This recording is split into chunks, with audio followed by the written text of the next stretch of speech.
OpenAI dropped a massive update for Codex, and in today's video we're going to dive and take a look at Codex CLI and Codex IDE. Now before we begin, let me give you a brief overview of what Codex is. So to put it simply, Codex is a software engineering agent that can work on different tasks in a project. So for example, one is working on the front end and the other is working on the back end, and so on. OpenAI firstly released Codex Cloud. It is a tool that is only available for GPT Plus and Pro users. You'll find this in the ChatGPT app, and if you go here, you'll see there is Codex tab. If you open that, you'll need to connect to your GitHub account and give Codex a permission to work on a specific project or repository.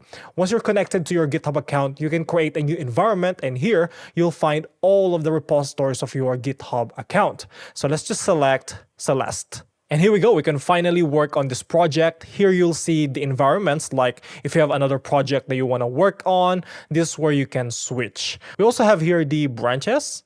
And finally, we also have here the versions. So we can try this, asking it, tell me what is this project all about, or tell me what this project is all about. And since we're just asking, we'll click the ask button. Otherwise, if you want to code, then you'll select the code button. If you just give it some time, you'll get the answer. Celeste is a sample Shopify theme created for Shopify development. Learn Shopify Liquid programming course. Now that is great, but as a software engineer myself, you'll most likely want to work locally, and that is where Codex IDE and CLI come in handy. Now Codex IDE is just an IDE extension, and these are the IDEs that are currently supported by Codex. So you can install it on Visual Studio Code, Windsurf, and Cursor. So let's head over to Cursor and open the extensions tab and search for Codex. Which, by the way, if you just type Codex, there's a chance that you won't find it, like here for example. So you need to search for OpenAI Codex, and it should be the first result. There we go. You can select that and then click install. And once that is installed, we can go ahead and open the Codex here. And here you need to sign into your ChatGPT account. That said, you need to make sure that you are subscribed to a plan like GPT Plus or Pro. And once you're logged in, there is this onboarding that we can all just skip. And here we go. We have installed Codex to our Cursor IDE. If you're using Visual Studio Code, the whole installation steps are quite similar, so you can just do the same thing. Now, the UI of Codex is very familiar. Here we have the text box where we can type our prompts. We also have here the plus button to add context to our prompts. For example, we can attach an image. We also have here the auto context, which will automatically identify the context of your prompt. And underneath of this, we have the option to change this from local to cloud, but you need to connect this to Codex Web to use it. Now, beside this, we have the mode where we can switch from agent to chat or agent, but with full access. And finally, we have this reasoning effort that you can change to minimal, low, medium, and high.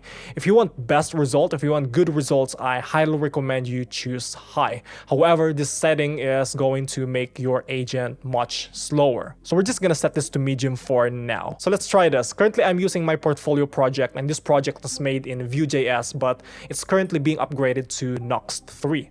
But honestly, I forgot what else in here. So let's say something like, can you tell me what this project is all about? This should begin exploring the project, and since we are locally developing the project, it's going to ask you to approve the commands that it needs to run. So you have two options. The first option is either run it only this time or run it every single time, so you don't have to approve it again. But if you don't want Codex to keep asking for approval, you can just change the agent to agent full access, and this way the agent will never ask you for approval because it already has a full access to this project. So you can literally vibe code. And there you go, we have the quick overview of what this project does and how it's built. So it says here that it is my portfolio site, that's correct, and now it's using Nuxt 3.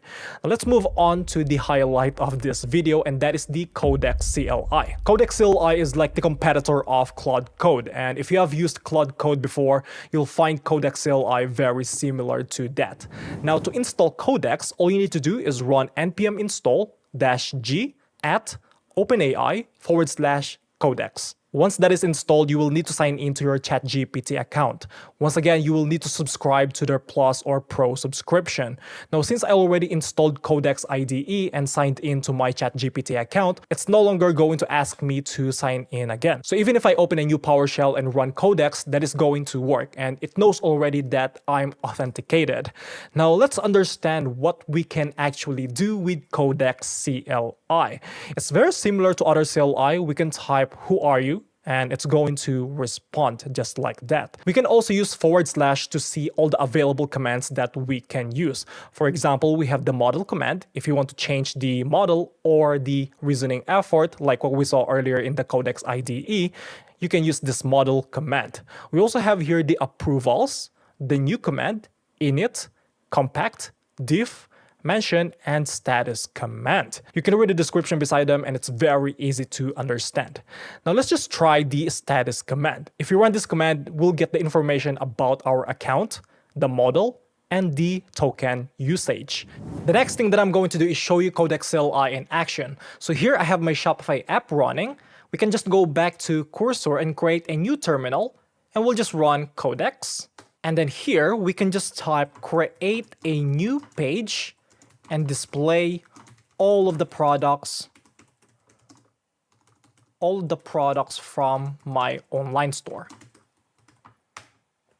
And that's going to start exploring the project, and now it's going to ask me to accept or approve the following command. We can just say always, but the problem here is it's going to keep asking me to approve commands. Let's just wait for it for a little bit. There we go. As you can see, it asked me once again to approve another command. So if you don't want that, what you can do is, we can just stop this for now. What we can do is use the command approvals, and then we're going to set it to full access. And now if we type the same prompt, and this time it's no longer going to ask us to approve commands. And also in this update, you can actually look at the transcript. So if you press Ctrl T, you'll see everything that it's doing. As you can see, it's going through the directories. So if you want to explore what it's doing, you can use the transcript. And there you go, now it's done. We can see here the code that it wrote. All you need to do now is apply the changes. So we can just press yes. And there you go, now it's done. What it did is create a new route. It's called app.products.tsx. It's a new route that authenticates the admin and queries the products via admin GraphQL. Awesome, so we can just go back to the Shopify app, and here we finally have the products page. And here we go, we have our products page. We have Quiet Pine, Dawn Bird, Twilight Dew, and if we check the products here, we can see all the products are the same. It also added the following view in admin. I don't know what it's going to do, but if I click that, wow. So that is Codex IDE and Codex CLI. Tools that you can use locally to develop your web applications. What do you guys think? You think this is better than Claude Code? Let me know in the comments below. Now, if you enjoyed this video, let me know by hitting the like button and subscribe to Weekly How if you don't want to miss more videos like this one. Thank you for watching. I'll see you in the next video. Bye.